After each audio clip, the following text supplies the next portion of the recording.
Basag na mga nicho, sako-sako mga buto at kalansay, at nakasusulasok na amoy. Ito ang lagay ng Pantao Catholic Cemetery sa Libon, Albay. May misteryo nga bang bumabalot sa mga nabulabog na labi sa sementeryong ito? At sa paghagupit ng nagdaang bagyo sa kanilang lugar, paano nga ba ang mga namayapang tila ginambala sa dapat sanay huli nilang hantungan? Kasama ang resibo, dinalaw ng isang residente ng Libon, Albay ang puntod ng kanyang namayapang madrasta bilang paghahanda sa undas. Pero pagdating sa nicho ng kanyang mahal sa buhay, ito na ang tumambad sa kanya. Ito ngayon sa amin, bago lapidan ito eh.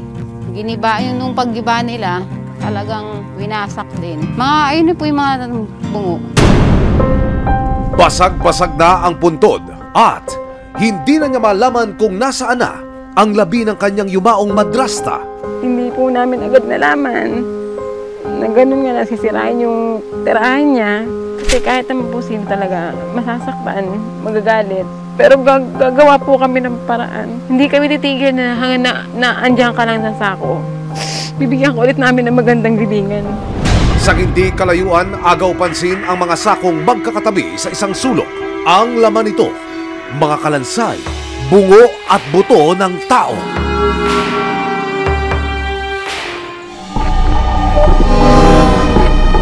Pero hindi lang pala si Julie ang may ganitong problema. Dahil mahigit kalahati ng mga nicho sa sementeryong ito, butas at giba-giba na.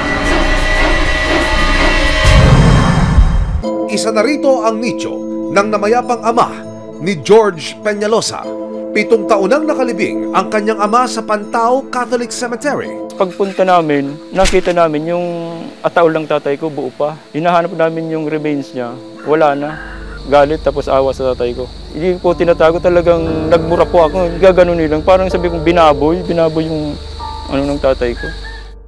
Sa patuloy na pag-iikot ng resibo sa Barangay Pantao, Libon, Albay, ibinahagi ng dumaraing na mga residente na ang paggiba sa mga nicho ng kanilang mga mahal sa buhay, ipinag-utos pala ng simbahan na siyang namamakala sa sementeryo. Ang road widening po, matagal na talaga nakaplano. Ang sinasabi nila niya, may rehabilitation, may renovation. Tapos bigla na lang ng gano'n na magpapagiba na pala sila. Parang nasyak nga yung mga taga dito sa amin, taga Pantao. Palaisipan ngayon para kina George kung saan kukuha ng pera para mailipat ang labi ng kanyang ama. Tulad ni George, dagdag pasakit para sa 82 taong gulang na si Lola Teresita na makaipon ng sapat na halaga para mailipat ang labi ng kanyang mister. Yung bang pensyon na iniipon niya sa pampapalipat ni tatay. Hindi naman ako mag-iipon, wala man akong pera. Ano naman ako? Pobre. Nitong Oktubre, nalaman na lang daw ni Lola Teresita mula sa kanyang apo na giba-giba na ang puntod ng asawa. Apo nga ako tayo, inalis ko na sa nalagyan. Sabi ng mga anak ko, kundi ngayon kung nukaan mali, rasti, ito na sa mga sa alang ulit, kung ako mamatay. Ngayong nalalapit na ang undas, ang tanong ng mga residente, paano sila magbibigay respeto sa kanilang mga yumaong mahal sa buhay? Ayon sa Kura Paroko, ang mga nichong lumampas na sa 5 taong kontrata ang inuna nilang alisin.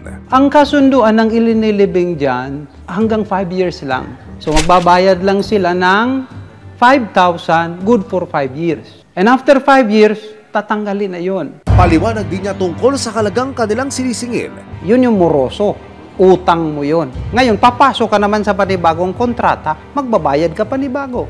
Ang sa panibagong kontrata, kasi ginagawa namin yung nicho. So, humihingi kami ng 15,000. Panibagong contract yan. Pero isipin mo, 15,000 for 50 years.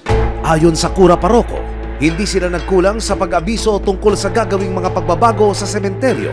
Actually, dito sa parish namin, yung rehabilitation, nag-start siya 2012 pa. Kaya lang, nagre-resist yung tao. Kasi ayaw nilang galawin yung kanilang mga puntod. Kasi yung sitwasyon ng cemetery is puno na siya. Since May, ina-announce na namin.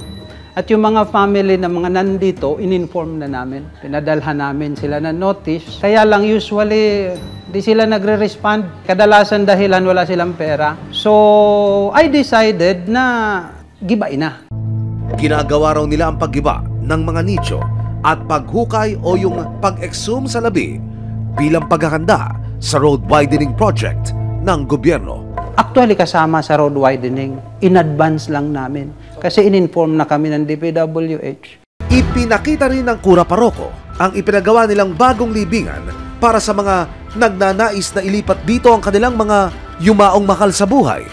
Ito po yung may bayad. Kasi siyempre, pinagawa namin. Kailangang maibalik yung ginastos para makapagawa ulit ng marami pa. Meron kaming isang malaking libingan na konkreto. Yun ay para sa mga walang pambayad. Ang problema, nang ilapit ng resibo sa lokal na pamahalaan ng Libon ang usapin, tinanggi nila ang pagkakaroon ng road widening project. As of now, i-deny ko yan. Wala sa akin galing sa DPWH na magkakandak ng road widening sa lugar na yan. Higit sa lahat, hindi raw kumuha ng permit ang simbahan bago nila binuksan ang mga nicho. Walang sanitary permit. Wala po silang sanitary permit nung pag-aalis nila ng mga buto. Saka yung tama ng proseso na paglagay ng mga buto. Sabi ko, inulit ko nga, dapat yun nasa common ossuary dapat. Hindi yung nasa sako lang. Bagay na hindi tinanggi ng simbahan. Although alam ko, kailangan ng permit. Hindi ako kumuha kasi mahal ang bayad. Wala namang kaming fund actually sa pag-rehabilitate. Inilapit ng resibo si Lola Teresita sa simbahan para maipaliwanag sa kanya kung ano ang pwedeng gawin sa labi ng kanyang asawa. Meron tayo paglilipatan. Oo, sa sementeryo pa din. Kung wala kang pambayad, wala namang problema, libre. So, pumunta lang kayo para nandun kayo paglipat. Makita nyo, sumbuto, ililipat doon sa libingan. Tatanungin po namin yung final talagang desisyon ng mga anak ni Lola. Ipinangako ng simbahan sa resibo na pwede silang tumanggap ng installment o hulugang bayad para sa mga kapos sa pera. Pumunta lang sila dito kasi welcome sila dito. Sa kanila ito. Kung wala silang pambayad, walang problema. Papalibing ko yan ng libre. No? Lalagyan ko yan sa magandang lalagyan. Nandito yung parish na magbibigay sa kanila ng tulong. Lapit lang sila. Nandito ako lagi naman. So, kung walang pera, pwede naman installment. Pansamantalang ipinatigil ng LGU ang pagtibag sa mga nicho at pag-alis sa mga labi. Pinahinto muna namin yung construction. I-comply yung requirements para tuloy-tuloy ng demolition nila. Pinaka dapat gawin is takpan muna yung front po na giniba nila. Kasi doon po nanggagaling yung amoy po, which could be a health hazard po. Ayon sa simbahan, nakakuha na sila ng sanitary permit. Siniguro nilang susunod sila sa mga patakarang nakasaad sa nasabing papel, tulad na lang ng paglagak ng mga labi sa tamang lagayan. So, after undas, saka mag-continue yung renovation, saka maglalagay nung hinihingi nila. Sa lahat ng may concern sa cemetery, ang ating simbahan ay bukas. Dahil lagi kami handang tumulong, no? Sa mga nasaktan, humihingi po ako ng paumanhin. Pero sama-sama, malalampasan natin ito.